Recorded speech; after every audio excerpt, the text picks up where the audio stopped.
नमस्कार, India news Haryana आप देख रहे हैं। मैं हूं आपके साथ निकिता अरोड़ा। बुलेटिन की शुरुआत करेंगे फटाफट अंदाज में।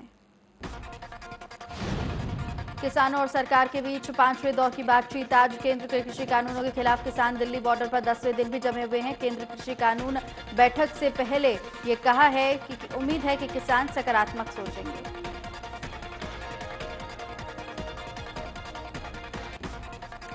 सरकार से 4 दौर की बातचीत फेल होने के बाद किसानों ने 8 दिसंबर को किया भारत बंद का आह्वान। पूरे देश में 8 दिसंबर को फ्री करेंगे।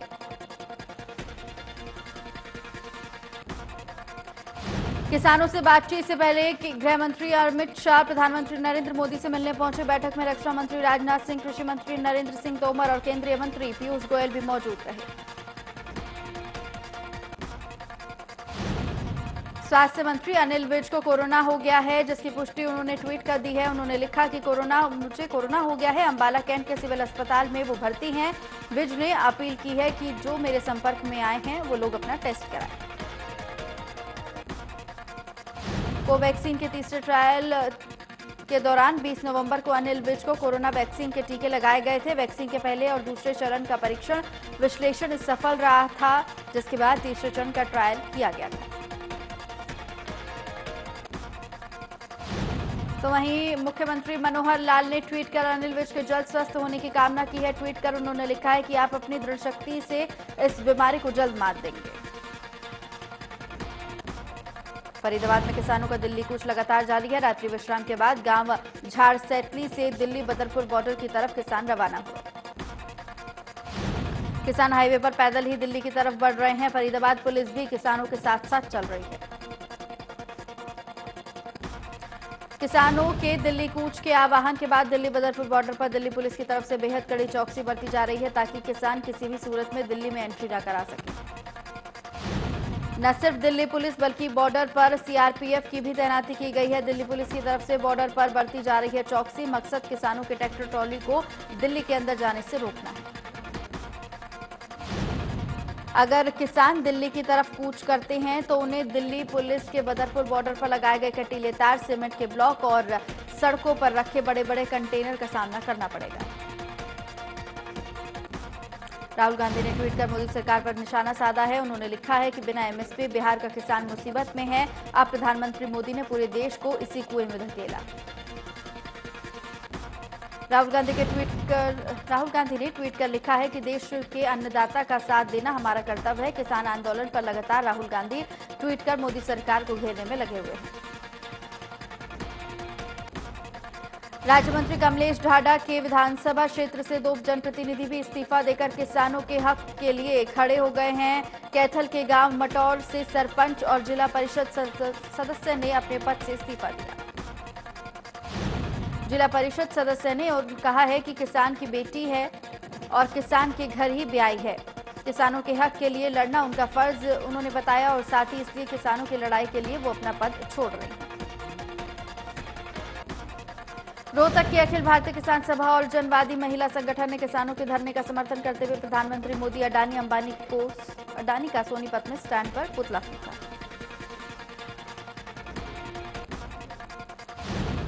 कृषि कानूनों के खिलाफ बवानीखेड़ा के गांव कुगड़ में विरोध प्रदर्शन किया गया। अखिल भारतीय किसान सभा ने किसान विरोधी कृषि कानून का विरोध किया।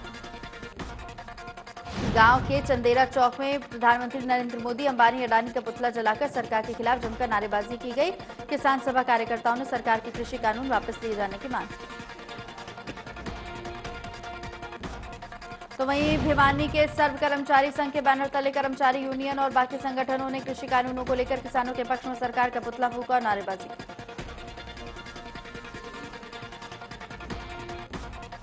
कर्मचारी नेताओं ने का कहना है कि किसानों से बातचीत के जरिए हल निकले, नहीं तो आने वाली 8 तारीख को चक्का जाम किया जाएगा, जिसकी जिम्मेदारी सरकार की होगी। किसान आंदोलन को खाप पंचायतों का भी समर्थन मिल रहा है। हिसार में राघो खाप के बाद अब सातबास खाप ने भी किसान आंदोलन को समर्थन देने का ऐलान कर दिया। किताब सिंह मलिक की अध्यक्षता में किसानों के समर्थन में सातबास गांव के सैकड़ों किसानों ने हांसी के जाट धर्मशाला में इकट्ठा होकर दिल्ली कूच किया। इससे पहले राघोखाप के प्रतिनिधियों ने ज्वार धर्मशाला में मीटिंग करके किसानों को समर्थन देने की घोषणा की थी। उमरा, सुल्तानपुर आदि करीब 11 गांव की सातबास खाप ने भी दिल्ली कूच किया है। दक्षिणी हरियाणा की 200 पंचायतों ने एसवाईएल के मुद्दे को लेकर मोदी सरकार और पंजाब के किसानों को पत्र लिखकर एसवाईएल के मुद्दे पर बातचीत करने का आग्रह किया। एसवाईएल के मुद्दे पर नांगल चौधरी से बीजेपी विधायक डॉक्टर अभय सिंह यादव की 200 पंचायतों के समर्थन में आ गए हैं। उनका कहना है कि सुनहरा मौका है, राजनीति से ऊपर उठकर एसवाईएल का समाधान हो सकता है। कैथल शहर के भीड़भाड़ वाले इलाके में अवैध पार्किंग करने वाले और दुकानों के आगे अतिक्रमण करने वाले दुकानदारों पर और पुलिस की पैनी नजर है। इसी के आदेश पर अब 9 राइडर नियुक्त किए गए हैं। ट्रैफिक सब इंस्पेक्टर ने बताया है कि सभी राइडर सुबह 8 बजे से 8 बजे तक निर्धारित जगहों पर निरंतर गश्त करेंगे। सड़क पर दुकान के आगे सामान रखकर किए गए अतिक्रमण को हटाएंगे। राइडर नो पार्किंग में खड़े वाहनों के फोटो उतारकर पोस्टल चालान भी करेंगे। साथ ही एसएचओ ने यह बताया है कि 9 राइडर ट्रैफिक पुलिस के साथ मिलकर कैथल शहर को जाम मुक्त रखने में मदद करेंगे। यमुनानगर में प्रशासन की कार्रवाई में पकड़े गए 2 ओवरलोड ट्रकों की जांच करते समय बिलों में फर्जीवाड़ा सामने आया है। 3 लोगों के खिलाफ मामला दर्ज कर 2 लोगों को गिरफ्तार भी कर लिया गया। डीएसपी ने यह बताया कि पकड़े गए दोनों आरोपियों की रिमांड लेकर पूछताछ की जाएगी ताकि हिमाचल से इनके क्या कनेक्शन है ये पता चल सके, क्योंकि हिमाचल में स्टोन क्रशर के नाम से बिल मिले थे। मामले को लेकर पुलिस और आबकारी एवं कराधान विभाग में खींचतान सामने आई है। डीएसपी ने कहा है कि इस मामले में पहले पुलिस जांच करेगी, जरूरी लगा तो मामले में डीटीसी को सूचना दी जाएगी। यमुनानगर के जगाधारी में गैरकानूनी तरीके से गर्भपात करते दंपति गिरफ्तार किए गए हैं। दंपति छिछरौली का महिला का गैरकानूनी तरीके से गर्भपात करा रहा था। मामले की सूचना मिलते ही पुलिस और स्वास्थ्य विभाग मौके पर पहुंची और वहां से खून से सने औजार बरामद हुए। महिला 3 महीने से ज्यादा की गर्भवती थी और उसका अबॉर्शन किया जा रहा था। सोनीपत में सिंधु बॉर्डर पर सड़क हादसा हो गया, जिसमें किसान आंदोलन में हिस्सा ले रहे एक किसान सहित 2 लोगों की मौत हो गई। ट्रॉली में कार चालक ने टक्कर मार दी। टक्कर इतनी भयानक थी कि कार के परखच्चे उड़ गए। कार सवार ट्रॉली में सो रहे थे और किसान की मौके पर ही मौत हो गई। करनाल के गांव नली पार्क के रहने वाले 25 वर्षीय युवक की सड़क हादसे में मौत हो गई। बाइक के आगे पशु आने पर बाइक का संतुलन बिगड़ गया और बाइक पेड़ से जा टकराई। गांव के सरपंच ने बताया कि युवक अपनी पत्नी को तरावड़ी लेने जा रहा था। अचानक उसकी बाइक के आगे आवारा पशु आ गया, जिसके बाद बाइक पेड़ से टकराई और उसकी मौत हो गई। देश में टीबी रोग को 2025 तक खत्म करने का लक्ष्य निर्धारित किया गया है, जबकि हरियाणा में 2023 तक टीबी मुक्त करने का लक्ष्य निर्धारित किया गया, जिसको लेकर यमुनानगर में डीसी और स्वास्थ्य विभाग की बैठक हुई। तो वहीं डीसी ने बताया कि यमुनानगर के रादौर और मुस्तफाबाद ब्लॉक 500 के लगभग टीबी के एक्टिव मरीज हैं। टीबी के मरीजों का रोजाना कोरोना टेस्ट करवाया जाएगा और जिन्हें कोरोना है उनका टीबी टेस्ट होगा। डीसी ने यह भी बताया कि दोनों रोग एक दूसरे से जुड़े हुए हैं। दोनों के एक साथ होने पर मृत्यु की संभावना बढ़ जाती है। अभी कोरोना खत्म नहीं हुआ, इसलिए सोशल डिस्टेंसिंग का पालन बेहद जरूरी है। तो वहीं फरीदाबाद के जेसी बोस वाईएमसीए यूनिवर्सिटी में आईओटी स्टार्टअप चैलेंज प्रतियोगिता के समापन समारोह में चिंतक और समाज सुधारक इंद्रेश कुमार और फरीदाबाद विधायक नरेंद्र गुप्ता ने बहुउद्देश्य सभागार शाकुंतलम का उद्घाटन किया। आईओटी स्टार्टअप चैलेंज की विजेताओं को भी पुरस्कृत किया गया और इस दौरान इंद्रेश कुमार ने चीन पर बड़ा आरोप लगाते हुए कहा कि चीन ने कोरोना वायरस बनाकर वायरल किया, जिसे भारत तक लाने का काम तबलीग जमात ने किया। किसान आंदोलन पर स्वास्थ्य विभाग ने भी नजर टिका रखी है। बॉर्डर पर रुके हुए किसानों के कोरोना के सैंपल लिए जा रहे हैं। रोजाना 400 से 500 मरीजों की जांच हो रही है। तो वहीं 6 जगहों पर कैंप लगाकर रोजाना किसानों के कोरोना टेस्ट कराए जा रहे हैं। मुफ्त इलाज के लिए दवाइयां भी उपलब्ध कराई जानी है। तकरीबन 1 दर्जन से ज्यादा एम्बुलेंस तैनात की गई हैं।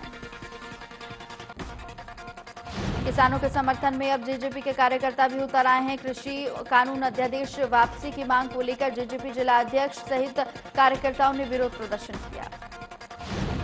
जेजेपी जिला अध्यक्ष का कहना है कि कृषि कानून से किसान को सिर्फ और सिर्फ नुकसान होगा। किसानों को बंधुआ बनाने का खतरा सता रहा है। जेजेपी जिला अध्यक्ष ने कहा कि समर्थन मूल्य पर कानून बनाने जैसे कृषि सुधारों से किसान का बिचौलिया और कंपनी से हो रहा शोषण बंद हो सकता है। सोनीपत के सिंधु बॉर्डर पर किसानों का आंदोलन लगातार जारी है। सोनीपत जिला प्रशासन और किसान नेताओं के बीच आंदोलन को लेकर बैठक हुई। सोनीपत डीसी और एसपी बैठक में मौजूद रहे। डीसी ने किसानों से शांतिपूर्ण तरीके से आंदोलन करने की अपील की, तो वहीं कमेटी बनाई गई है। कमेटी हमें बताए कि कैसे समस्याओं को दूर किया जा सकता है। नीलोखेड़ी विधायक और किसान वन विकास निगम के चेयरमैन धर्मपाल गौदर ने किसानों के हक में अपनी आवाज बुलंद की। धर्मपाल गौदर ने कहा है कि सरकार को किसानों की मांग को सुनना चाहिए। धर्मपाल गौदर ने कहा कि मैं भी एक किसान हूं और किसानों के साथ हमेशा खड़ा हूं। अगर समय रहते सरकार ने किसानों की बातचीत नहीं की और उनकी मांगों पर विचार नहीं किया तो मैं किसानों के साथ दूंगा। फतेहाबाद में किसान आंदोलन के समर्थन में सर्व कर्मचारी संघ ने शहर भर में मार्च निकाला और जमकर नारेबाजी की। कर्मचारी शहर मुख्य बाजारों से गुजरे और लोगों को इस मुहिम से जोड़ने के लिए पर्चे भी बांटे। सर्व कर्मचारी संघ का कहना है कि वो किसान आंदोलन में किसानों के साथ कंधे से कंधा मिलाकर खड़े हुए हैं। कर्मचारियों की मांग है कि सरकार कृषि कानूनों को वापस ले और किसानों की मांगों को माने। गोला बार एसोसिएशन के वकीलों का किसानों को समर्थन दिया है। साथ ही वकील दिल्ली पहुंचकर किसानों के साथ प्रदर्शन में भी शामिल होंगे। इसके साथ ही वकीलों ने आर्थिक सहायता के लिए राशि भी जुटाई है और किसानों पर दर्ज हुए मामले निःशुल्क लड़े जाएंगे। टोहाना में भी बार एसोसिएशन ने किसानों के समर्थन में वक्त सस्पेंड रखा और किसानों के मुकदमे निःशुल्क लड़ने का भी ऐलान किया और साथ ही कृषि कानूनों को वापस लेने को लेकर सरकार के नाम पर ज्ञापन भेजा। जुलाना में किसानों ने प्रधानमंत्री मोदी के लिए 5 किलो का बूंदी का लड्डू तैयार किया, जो कि दिल्ली भेजा जाएगा और प्रधानमंत्री से कृषि कानून को रद्द करने की अपील की जाएगी। तो वहीं आईएएस सुनील कुमार गुलाटी को विशेष मुख्य सचिव बनाया गया है। प्रदेश सरकार ने जारी की है नियुक्ति के आदेश। 1984 बैच के आईएएस अधिकारी हैं सुनील कुमार गुलाटी। करनाल में 11,044 हेल्थ केयर से जुड़े सभी डॉक्टर्स और नर्स को पहले चरण में कोरोना वैक्सीन का इंजेक्शन लगेगा। सीएमओ ने बताया कि 464 डॉक्टर वैक्सीन इंजेक्शन लगाने का काम करेंगे और 34 पॉइंट वैक्सीन को स्टोर करने के लिए बनाए जाएंगे। तो वहीं सरकारी और प्राइवेट समेत सभी हेल्थ केयर से जुड़े लोगों का डाटा बनाया गया, जो कि 11,000 के लगभग बना है। सरकार की गाइडलाइन के मुताबिक वैक्सीन को स्टोर और यूज किया जाएगा। पहले चरण में करीब 2,50,000 हेल्थ वर्कर्स को वैक्सीन लगाने की योजना है। तो वहीं दूसरे चरण में जो कर्मचारी और अधिकारी सामने काम आकर करते हैं, उनके लिए ये वैक्सीन उपलब्ध कराई जाएगी। पुलिस, सिविल वर्कर फोर्स के कर्मचारियों की संख्या प्रदेश में करीबन 4,50,000 है। कुरुक्षेत्र में गीता यज्ञ से गीता महोत्सव का आगाज हुआ है, लेकिन इस बार ना तो क्राफ्ट मेला लगेगा और ना ही सांस्कृतिक कार्यक्रम होंगे। दर्शक ऑनलाइन ही गीता महोत्सव देख सकेंगे। प्रशासन ने लोगों से अपील की है कि घर में बैठकर ऑनलाइन ही गीता महोत्सव का आनंद ले और इस बार गीता महोत्सव 17 दिसंबर से 25 दिसंबर तक चलेगा। कोरोना को लेकर यह फैसला लिया गया है कि बिना श्रद्धालुओं और पर्यटकों के कार्यक्रम होंगे। कुरुक्षेत्र विकास बोर्ड ने अंतर्राष्ट्रीय गीता महोत्सव का शेड्यूल भी जारी किया। यमुनानगर के कलेसर जंगल में काफी समय से सक्रिय खैर तस्करों की वन कर्मचारियों से भिड़ंत हो गई और इस दौरान कर्मचारियों ने 2 तस्करों को काबू पा लिया। तस्करों को छुड़ाने के लिए उनके साथियों ने वन कर्मचारियों पर हमला कर दिया और हवाई फायरिंग की, लेकिन वन कर्मचारियों ने काबू किए 2 तस्करों को छोड़ा नहीं और साथ ही मौके का फायदा उठाकर बाकी 3 साथी फरार हो गए। बुरेवी चक्रवात को देखते हुए तिरुवनंतपुरम प्रशासन ने तटीय इलाकों में सुरक्षा की पूरी तैयारी कर ली है। डिजास्टर मैनेजमेंट यूनिटों को तैनात कर दिया गया है। बुरेवी चक्रवात को खतरे को देखते हुए तमिलनाडु, कन्याकुमारी और केरल के तटीय इलाकों में राष्ट्रीय आपदा बचाव दल की 26 टीमों को तैयार रखा गया है। बीजेपी प्रदेश अध्यक्ष ओपी धनखड़ ने नगर पालिका चुनाव के चलते प्रभारी और सह प्रभारी नियुक्त किए। कैबिनेट मंत्री कंवरपाल गुर्जर संयोजक बनाए गए। भारतीय रिजर्व बैंक ने इस साल की अंतिम पॉलिसी का ऐलान कर दिया है। मुख्य ब्याज दरों में कोई बदलाव नहीं है, लेकिन प्रेस कॉन्फ्रेंस के दौरान आरबीआई गवर्नर ने कई अहम ऐलान किए हैं। आज देश भर में आरटीजीएस सिस्टम 24 घंटे के लिए लागू हो जाएगा और इसी सिस्टम में सेटलमेंट और डिफॉल्ट संबंधी जोखिम कम होंगे। देश में वित्तीय लेन देन से संबंधित डिजिटल प्रक्रिया किसी भी दिन किसी भी समय की जा सकती है। आरबीआई गवर्नर शक्तिकांत दास का कहना है कि कोरोना संकट से अब देश की अर्थव्यवस्था उभर चुकी है। अगली तिमाही में देश की जीडीपी ग्रोथ नेगेटिव से पॉजिटिव लौटने की उम्मीद है और साथ ही सरकार के राहत पैकेज से आर्थिक ग्रोथ रिकवरी आई है। भिवानी में 9 दिसंबर तक नहीं होगा बिजली बिलों का ऑनलाइन भुगतान, सर्वर डाउन होने के चलते आई परेशानी। एक्सिन ने बताया है कि ओल्ड वर्जन होने के चलते उपभोक्ताओं को आ रही है काफी परेशानियां। 10 दिसंबर से उपभोक्ता फिर से ऑनलाइन सुविधा का लाभ उठा पाएंगे। हरियाणा पुलिस कर्मचारियों के लगातार बढ़ते स्ट्रेस लेवल के मद्देनजर यमुनानगर में मेडिकल चेकअप कैंप लगाया गया ताकि समय रहते कर्मचारियों में संभावित बीमारी का पता चल सके। चरखी दादरी के सामान्य हॉस्पिटल में एसडीएम वीरेंद्र सिंह ने औचक निरीक्षण किया और इस दौरान उन्होंने ओपीडी में दवाइयों के स्टॉक का निरीक्षण किया। एसडीएम वीरेंद्र सिंह ने बताया कि यह रूटीन चेकिंग है और कोरोना के मद्देनजर दवाइयों को स्टॉक का निरीक्षण किया जाएगा। सोहना के गांव करने की खेड़ली में एक विवाहिता ने जेठ और जमाई पर जबरन बलात्कार करने का आरोप लगाया। महिला का कहना है कि इस करतूत में उसकी सास भी शामिल थी। विवाहिता के मुताबिक जब उसने अपने पति से इसकी शिकायत की तो पति ने उसके साथ मारपीट की। पुलिस ने मामला दर्ज कर कार्रवाई के लिए आगे की जांच शुरू कर दी। नूह से सीएम फ्लाइंग ने ओवरलोड डंपरों पर शिकंजा कसा है। टीम ने छापेमारी के दौरान 38 भारी वाहनों को चेक किया और साथ ही 2 ओवरलोडेड डंपरों पर 51,000 रुपए का जुर्माना भी लगाया। जिन 2 डंपरों का ओवरटाइम का समय का मिलान नहीं हो पाया उन पर माइनिंग विभाग के अधिकारियों ने 8 लाख रुपए का जुर्माना लगाया, जिसके अलावा दोनों भारी वाहनों पर रॉयल्टी का अलग से 1 लाख रुपए का जुर्माना लगाया गया। गुरुग्राम में 3 हत्याओं के मामले में सीरियल किलर को पुलिस ने गिरफ्तार कर लिया। बीती 23 और 24 नवंबर की देर रात लेजर वैली इलाके में युवक की चाकू से गोदकर हत्या कर दी गई। सन की हत्यारा पहले शराब पिलाता था, उसके बाद मौके मिलते ही चाकू से वार कर देता था। हत्यारे ने 24 और 25 नवंबर के दरमियान भी सेक्टर 47 में 26 साल के युवक का सर काट लिया था।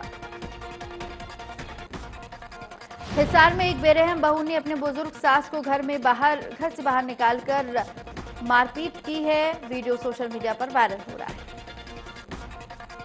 फिलहाल पुलिस मामले की जांच कर रही है। बुजुर्ग महिला के बारे में पता लगाया गया है और साथ ही मामला हिसार के आजाद नगर का बताया जा रहा है। प्रदेश में कुल मरीजों की संख्या 2,39,000 के पार पहुंच चुकी है। 24 घंटे में 1,602 नए मरीज मिले हैं। 19 की मौत हो चुकी है। एक्टिव केसों की संख्या 14,000 से ज्यादा है। चरखी दादरी में कोरोना का कहर थमने का नाम नहीं ले रहा। अब जिले में पॉजिटिव केसों की संख्या 1,365 हो गई है, जबकि 20 मरीजों की मौत हो गई है। सीएमओ ने सभी से सावधानी बरतने की अपील की है। रेवाड़ी में सरकार के आदेश को ताक पर रखते हुए सैनिक पब्लिक स्कूल खोला जा रहा है। सूचना मिलने पर प्रशासनिक अधिकारी स्कूल पहुंचे तो बच्चों को पहले ही पीछे की रास्ते से घर भेज दिया गया। दरअसल सरकार ने 10 दिसंबर तक सभी सरकारी और निजी स्कूलों को बंद करने के आदेश दिए थे और रेवाड़ी के स्कूलों में 72 छात्र कोरोना पॉजिटिव मिले थे, लेकिन इसके बावजूद भी स्कूल बच्चों के स्वास्थ्य से खिलवाड़ कर रहे हैं। तो वहीं देश में 24 घंटे में 36,711 नए पॉजिटिव केस मिले हैं। 510 मरीजों की मौत हो गई है। 96,08,000 से ज्यादा टोटल एक्टिव केस मिले हैं। 4,08,000 से ज्यादा टोटल एक्टिव केस मिले हैं। तो वहीं दिल्ली पर कोरोना का शिकंजा लगातार बरप रहा है। 24 घंटे में सामने आए हैं 4,068 नए मामले। तो वहीं 73 लोगों की मौत हो गई है। 28,000 से ज्यादा मरीज एक्टिव हैं। महाराष्ट्र में कोरोना से एक दिन में 127 लोगों की मौत हुई है। तो वहीं मौतों का आंकड़ा फिलहाल 47,599 के पार चला गया। 83,859 केस एक्टिव हैं। तमिलनाडु में कोरोना से लगातार हाहाकार मचा हुआ है। एक दिन में सामने आए हैं 1,391 नए केस। अब भी 10,000 से ज्यादा एक्टिव केस हैं। अब तक 11,762 से ज्यादा मरीजों की मौत हो चुकी है। उत्तर प्रदेश में कोरोना से लोगों का बुरा हाल। एक दिन में सामने आए 1951 नए मामले, तो वहीं अब तक 5,20,637 मरीज ठीक हो चुके हैं। 22,665 एक्टिव केस हैं। राजस्थान में कोरोना के 24,000 से ज्यादा केस दर्ज किए गए, तो वहीं एक दिन में 1,934 नए केस सामने आए हैं। मरीजों का आंकड़ा 2,76,000 के पार। आंध्र प्रदेश में एक दिन में सामने आए हैं कोरोना के 599 नए केस। मरीजों का आंकड़ा 8,70,000 के पार पहुंच गया। 6,000 से ज्यादा केस एक्टिव हैं। पूरी दुनिया में कोरोना के आंकड़े 6 करोड़ 62 लाख के पार पहुंच गए। अब तक 16,12,000 से ज्यादा मरीजों ने गंवाई जान, तो वहीं पूरी दुनिया में 1 करोड़ 88 लाख के पार कोरोना के केस एक्टिव। अमेरिका में कोरोना ने जमकर मचाई तबाही। कुल मरीजों की संख्या हुई 1 करोड़ 47 लाख। अब तक 86,58,000 के से ज्यादा मरीज हुए ठीक। कोरोना के मामले में पूरी दुनिया में तीसरे नंबर पर ब्राजील। अब तक 1,75,000 से ज्यादा मरीजों ने कोरोना के चलते गंवाई जान, तो वहीं कुल मरीजों की संख्या 65,34,000 के पार। रूस में कोरोना के मरीजों की संख्या लगातार बढ़ रही है। कुल मरीजों की संख्या 24,02,000 के पार हुई। अब तक 4,72,000 से ज्यादा एक्टिव केस, 42,176 मरीजों की मौत।